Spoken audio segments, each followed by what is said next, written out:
दिल्ली की new friends colony police एक नाले में पड़े एक बैग से एक शव बरामद करती है। लाश कई दिन पुरानी थी, लिहाजा पुलिस के लिए मृतक की शिनाख्त करना भी मुश्किल साबित हो रहा था। तभी पुलिस देखती है कि मृतक के हाथ पर एक टैटू गुदा है जिसमें उसका नाम नवीन लिखा है। खैर, पुलिस शव को कब्जे में लेकर छानबीन शुरू करती है। इस दौरान पुलिस को जानकारी होती है कि दिल्ली के एक अन्य नेपसराय थाने में भी एक नवीन नाम के युवक की गुमशुदगी उसकी पत्नी ने दर्ज कराई है। सवाल था कि क्या जो लाश मिली है ये उसी नवीन की है जिसकी गुमशुदगी दर्ज कराई गई, या फिर ये दोनों लोग अलग अलग हैं, और अगर हां तो फिर इन दोनों घटनाओं का आपस में क्या कनेक्शन है।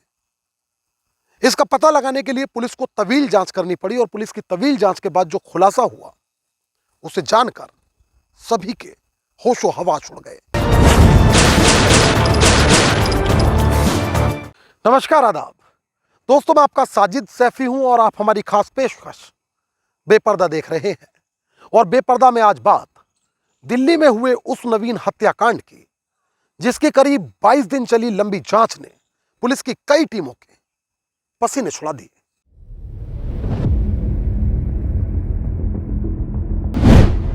तारीख 12 अगस्त 2021, वक्त सुबह के करीब 7 बजे, स्थान न्यू फ्रेंड्स कॉलोनी दिल्ली।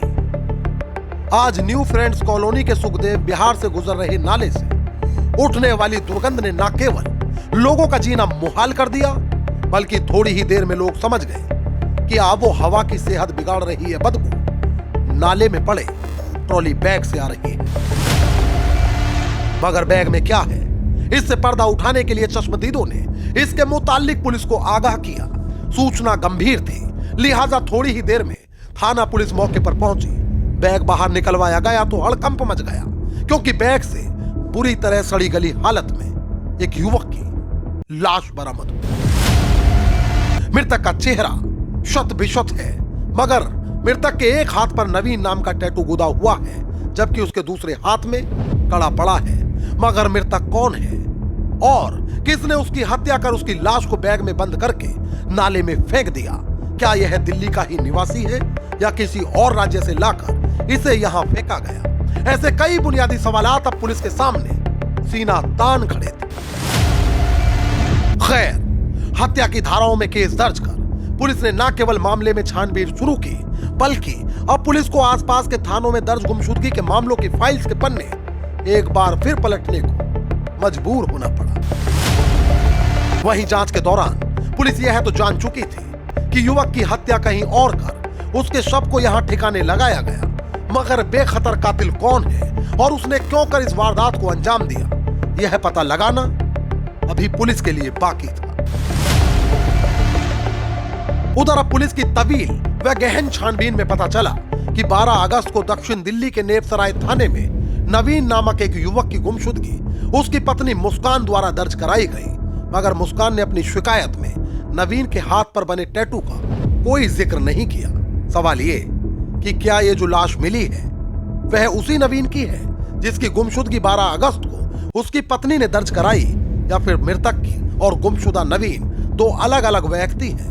और अगर नहीं तो फिर कैसे उसकी पत्नी को गुमशुदा पति के हाथ पर बने टैटू के बारे में कोई जानकारी नहीं? इन सभी बुनियादी सवालातों के जवाब जल्द मंजर आम पर आएंगे, मगर आइए उससे पहले हम जानते हैं कि पति की गुमशुदगी दर्ज कराने वाली मुस्कान कौन है और उसने अपने पति की गुमशुदगी को लेकर पुलिस को क्या जानकारी दी, और मुस्कान फिल वक्त कहां है। दरअसल जब पुलिस को ज्ञात हुआ कि दक्षिण दिल्ली में जिस युवक की गुमशुदगी दर्ज कराई गई है उसका नाम भी नवीन है, तो पुलिस ने बिना देरी किए वहां की पुलिस से संपर्क साधा। वहां की पुलिस ने अब वो तहरीर निकाली जो गुमशुदा युवक की पत्नी मुस्कान द्वारा वहां दी गई थी। उसमें पुलिस ने मुस्कान का पता ढूंढा और पुलिस की एक टीम मुस्कान द्वारा तहरीर में लिखे गए पते पर पहुंची। तो यहां पुलिस को पता चला कि मुस्कान तो 11 अगस्त यानी जिस रोज तहरीर दी गई उससे एक दिन पहले ही वह घर खाली करके चली गई जिसमें वो अपने पति के साथ रहती थी।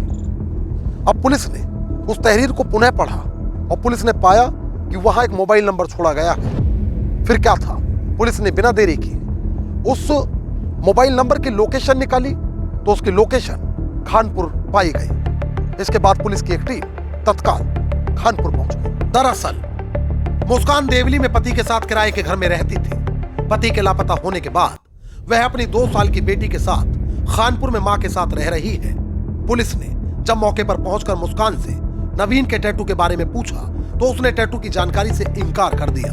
पुलिस की टीम ने नवीन के फोटो देखे तो उसके हाथ पर टैटू गुदे होने की पुष्टि हो गई। वहीं नवीन के भाई संदीप ने भी उसके हाथ में टैटू होने की बात कही। बस फिर क्या था, पुलिस ने पूछताछ के बाबत मुस्कान को तत्काल हिरासत में ले लिया और उसे थाने ले आई। इस दौरान मुस्कान ने एक बार फिर अपना बयान बदलते हुए पुलिस को बताया कि नवीन 7 अगस्त को नशे की हालत में घर पहुंचा था। उसने नशे में उसके साथ मारपीट की और वह घायल हो गई। वह मां के साथ एम्स ट्रामा सेंटर चली गई। वापस आने पर नवीन घर से जा चुका था। काफी तलाश करने के बाद उसने 12 अगस्त को पति नवीन की गुमशुदगी दर्ज कराई, मगर पुलिस अब उसके बयान से रत्ती भर मुतमईन नहीं थी। लिहाजा पुलिस ने मुस्कान के बयान की तस्दीक करने के लिए एम्स जाना बेहतर समझा। यहां उसके एमएलसी का पता किया गया तो वह नहीं मिली। वहीं अब पुलिस ने मुस्कान की सीडीआर निकलवाई तो एक नंबर से लगातार बातचीत होने का पता चला। जांच में नंबर जमालुद्दीन का मिला। सर्विलांस ने जमालुद्दीन की लोकेशन का पता लगाया तो 7 अगस्त को जमालुद्दीन की लोकेशन मुस्कान के घर और 8 अगस्त को सुखदेव विहार मिली।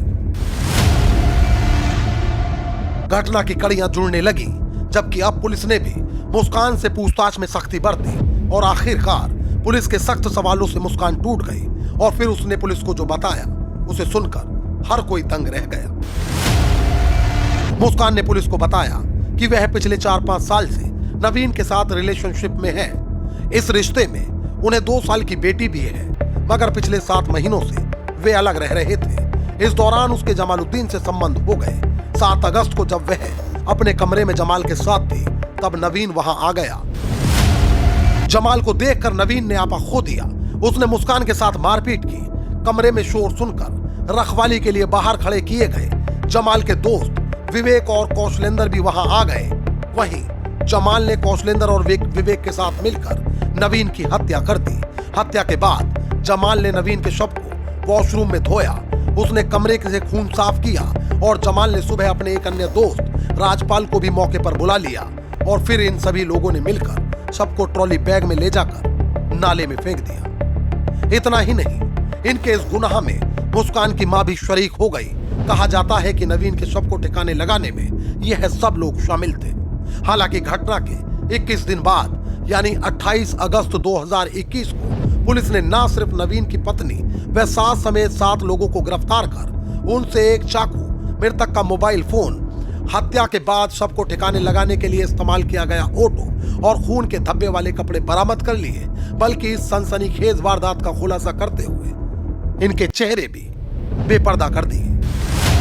दोस्तों, आज की यह सच्ची घटना देश की राजधानी दिल्ली से है। इस खबर को लेकर आपकी क्या राय है वह हमें कमेंट करके जरूर बताएं। यदि आप हमें सपोर्ट करना चाहते हैं तो हमारे वीडियो के लिंक को ज्यादा से ज्यादा शेयर कर दें। मोहित भाटी के साथ अमजद राना, क्राइम स्टोरीज अड्डा। तो दोस्तों, फिल वक्त मुझे दीजिए इजाजत। लेकिन यदि आप क्राइम स्टोरीज अड्डा पर बेपर्दा के और भी एपिसोड्स देखना चाहते हैं तो हमारे चैनल को तुरंत सब्सक्राइब कर लीजिए, बेल आइकॉन दबा दीजिए। इस रिपोर्ट को लेकर आपकी क्या राय है वह आप हमें कमेंट करके जरूर बताएं।